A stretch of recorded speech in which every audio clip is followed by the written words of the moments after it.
Bersama Berham, kita persiapkan hati mengikuti renungan firman Tuhan. Siap, Papa. Sahabat BDKA, mari kita minta Tuhan buka hati dan pikiran kita untuk mendengar firman Tuhan, yang pasti jauh lebih mulia daripada semua pemikiran serta bijaksana manusia. Bahkan di antara orang beragama sekalipun, seringkali mempunyai pemikiran yang tidak sesuai dengan firman Tuhan. Misalnya, dengan memaksa Tuhan memamerkan kuasa anugerahnya. Ini jelas justru menunjukkan tanda ketidakpercayaan. Kita dengarkan Pak Leo jelaskan tentang ujian dan perbantahan dari Keluaran pasal 17 ayat 1-7. Duduk manis ya. Shalom anak-anak, mari kita berdoa. Bapa dalam sorga, kami bersyukur dan berterima kasih kalau Tuhan terus menolong hidup kami dengan tidak pernah berhenti memperhatikan setiap peristiwa yang kami alami.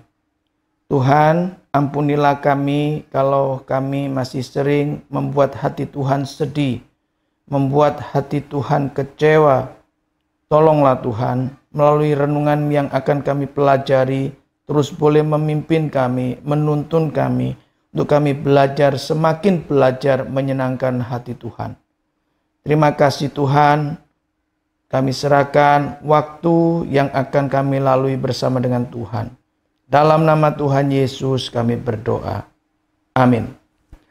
Anak-anak, perjalanan bangsa Israel di daerah padang gurun itu adalah perjalanan yang cukup melelahkan karena padang gurun itu sangat panas dan sangat jarang sekali tumbuh-tumbuhan yang hidup di daerah itu. Nah, suatu ketika bangsa Israel mengadakan perjalanan dari padang gurun Sin menuju di Rafidim. Dan ketika mereka mulai menata kemahnya untuk beristirahat, maka mereka sangat kehausan karena mereka kehabisan bekal air mereka. Dan waktu mereka seperti itu, mereka menjadi geram dan mereka menghadap kepada Musa. Mereka menghadap kepada Musa bukan meminta dan memohon untuk berdoa, tetapi mereka bertengkar dengan Musa. Mereka mengolok-olok Musa. Bahkan ada yang lebih parah daripada itu, orang-orang Israel sedang mencobai Tuhan. Apa sih yang diucapkan oleh bangsa Israel? Orang Israel mencobai Tuhan dengan berkata, adakah Tuhan di tengah-tengah kita? Wah, ini satu pertanyaan yang benar-benar mencobai Tuhan. Padahal mereka tahu dengan jelas, mereka tahu dengan pasti bahwa Tuhan Allah ada bersama dengan mereka. Kalau Tuhan Allah sudah mengeluarkan mereka dari tanah perbudakan Mesir, itu artinya Tuhan menyertai mereka. Siang hari Tuhan menaungi mereka dengan tiang awan. Malam hari Tuhan menjaganya dan menghangatkan, menerangi dengan tiang api. Itu artinya Tuhan Allah ada bersama-sama dengan mereka. Tetapi perkataan itu adalah perkataan yang sungguh menyakitkan hati Tuhan. Bahkan juga mereka mengatakan kepada Musa, apakah engkau membawa kami ke sini ini supaya kami mati kehausan, baik aku, anak-anakku dan ternakku? Wah, ini sudah sangat keterlaluan. Kesulitan hidup mereka saat itu hanya masalah air, membuat mereka menyedihkan hati Tuhan. Anak-anak, hal ini jangan sampai terjadi di dalam hidup kita. Ketika kita mengalami kesulitan hidup, jangan sampai kita mencobai Tuhan. Jangan sampai kita mengecewakan hati Tuhan. Percayalah bahwa Tuhan yang ada di tengah-tengah kita, itu yang akan menolong dan menyelamatkan hidup kita dari setiap persoalan hidup. Nah, anak-anak sekalian, ketika Tuhan masih disakiti hati oleh orang Israel, Tuhan tidak langsung menghukumnya. Tetapi Tuhan masih ingin menunjukkan kasih pemeliharaannya kepada orang-orang Israel.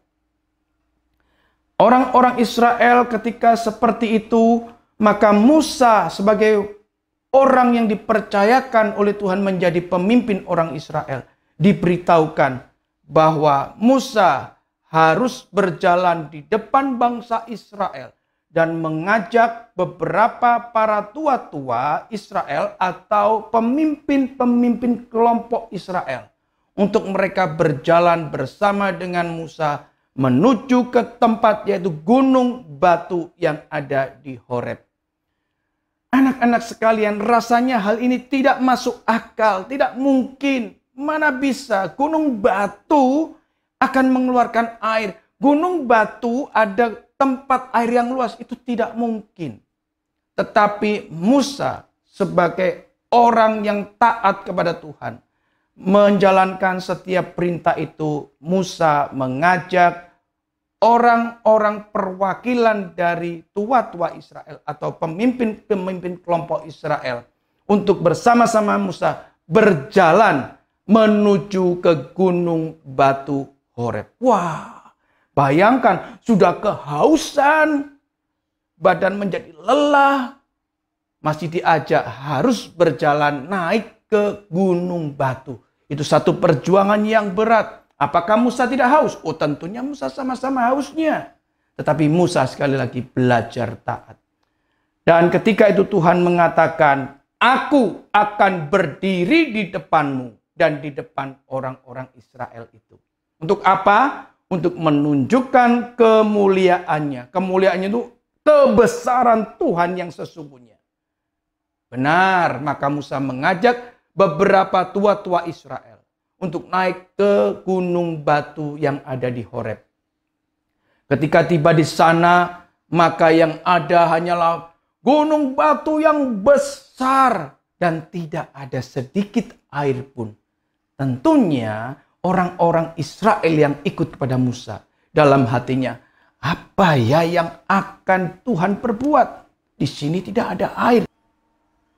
Apa yang diperbuatnya? Maka Tuhan mengatakan, Musa, tongkat yang ada di tanganmu itu pukulkan pada gunung batu itu. Maka Musa memukulkan tongkat yang ada di tangannya pada gunung batu itu. Dan keluarlah air itu dengan limpahnya.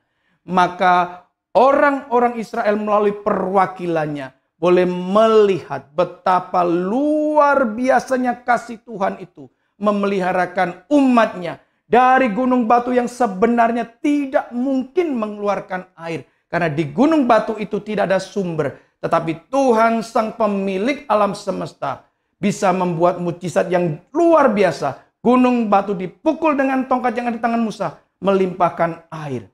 Bangsa Israel sekarang sudah dihilangkan rasa hausnya. Sudah dipuaskan rasa hausnya dengan limpahan air yang keluar dari gunung batu tersebut.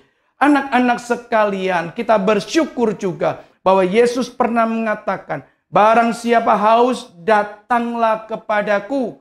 Aku akan memberikan air itu dan air itu tidak akan menjadi habis, tetapi air itu akan menjadi sumber di dalam hidupnya dan mengeluarkan secara berlimpah-limpah. Artinya bahwa air itu tidak akan berhenti dan itu memberikan kepuasan yang terus-menerus. Anak-anak sekalian, mungkin yang kau pikirkan adalah haus yang ada di leher ini. Bukan, yang Yesus maksudkan adalah jikalau kehidupan manusia ini adalah manusia yang berdosa, ketika mereka mencari kebenaran, mereka itu sama dengan orang yang haus dan di situ mereka tidak pernah mendapatkan. Tetapi Yesus berkata, datanglah kepadaku. Aku akan memberikan air itu dan air itu akan menjadi mata air yang terus melimpah-limpah keluar untuk menikmati satu keindahan, kehilangan daripada haus di dalam hidupnya. Sehingga rasa senang yang sesungguhnya, rasa puas yang sesungguhnya menjadi milik daripada anak-anak Tuhan. Mari kita sama-sama berdoa. Bapa dalam sorga, kami berterima kasih kalau Tuhan sudah menolong orang Israel dengan menghilangkan rasa dahaga dengan air yang nantinya sebenarnya bisa membuat rasa dahaga lagi. Tetapi kami bersyukur kalau Tuhan memberikan kepada kami air yang tidak pernah berhenti mengalir. Bahkan Tuhan mengatakan air itu akan menjadi mata air dalam hati kami yang tidak pernah berhenti mengalir dan memberikan kepuasan bukan saja hari ini, tapi sampai selama-lamanya, sampai kami boleh berjumpa dengan Bapa di surga. Kesukaan surga itu menjadi bagian hidup kami dari sekarang sampai kami boleh bertemu dengan Bapa di surga. Dalam nama Tuhan Yesus kami berdoa. Amin. Satu kebenaran penting dibukakan Tuhan bagi Berham dan berharap teman-teman BDKA juga bisa memahaminya. Karena beriman tidak sama dengan memaksa Allah. Setiap orang percaya harus berdoa dalam iman ketika menghadapi kesulitan, baik berupa penyakit atau kesulitan ekonomi dan sebagainya. Namun, bukan berarti kita boleh memaksa Allah, karena Allah bisa bertindak melampaui pemikiran kita, dan janganlah manusia menganggap dirinya lebih berhikmat daripada Tuhan yang berdaulat. Makin jelas saja firman Tuhan yang dibukakan Roh Kudus. Besok silakan baca lanjutannya dari Keluaran 17 ayat 8-16. See you tomorrow.